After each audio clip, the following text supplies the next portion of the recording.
US state department کے 3 اعلیٰ عہدیدار 3 separate visits پر پاکستان آ رہے ہیں، اور ان کے ساتھ جو ہماری ڈسکشنز ہوں گی وہ آف کورس پاکستان اور یونائٹڈ اسٹیٹس کا جو ڈائلاگ چلتا رہا ہے افغانستان کے کانٹیکسٹ میں، وہ بات چیت ہوگی۔ اس کے علاوہ ہماری جو بائی لیٹرل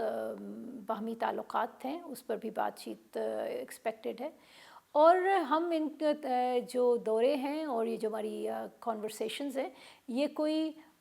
یونیک بات نہیں ہے۔ پاکستان اور یونائٹڈ اسٹیٹس کے ڈائلاگ میکنزمز کافی وسیع ہیں، اور یہ انہی ڈائلاگ میکنزمز کے اور ڈائلاگ پروسیسز کا حصہ ہے جس سلسلے میں یہ دورے ہو رہے ہیں۔ ایک فہرست آئی ہے یونائٹڈ اسٹیٹس کی طرف سے، یہ ان لوگوں کی ہے جنہیں یونائٹڈ اسٹیٹس ری سیٹل کرے گا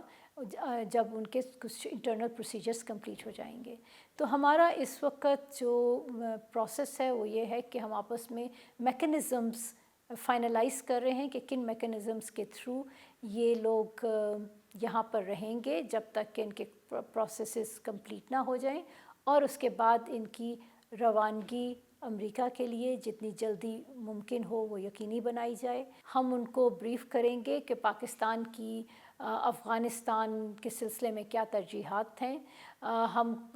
کیا رول ادا کر رہے ہیں خطے میں سیکیورٹی اور پیس کے لیے۔ ہم ان سے یہ بھی بات کریں گے کہ پاکستان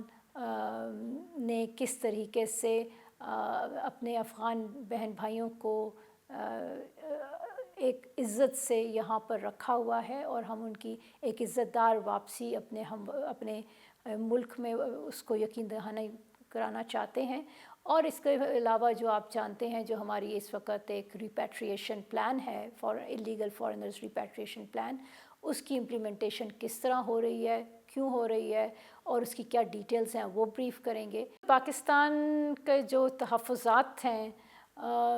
ٹیررزم کے بارے میں، خاص طور پہ وہ ٹیررسٹ تھریٹ جو ہم افغانی سرزمین سے دیکھ رہے ہیں، وہ کسی سے ڈھکے چھپے نہیں ہیں، اس پر ہماری ایک پبلک پوزیشن ہے، اور یہ پبلک پوزیشن ہم اپنے دوست ممالک کے ساتھ ڈسکس بھی کرتے رہتے ہیں، اور اپنا جو ہمارا سیکیورٹی کنسرنز ہیں وہ ہم ان کو ایکسپلین بھی کرتے ہیں۔ تو یہ بھی ایک ایسا معاملہ ہے جو بالکل ہم اپنی جو خدشات ہیں اس کا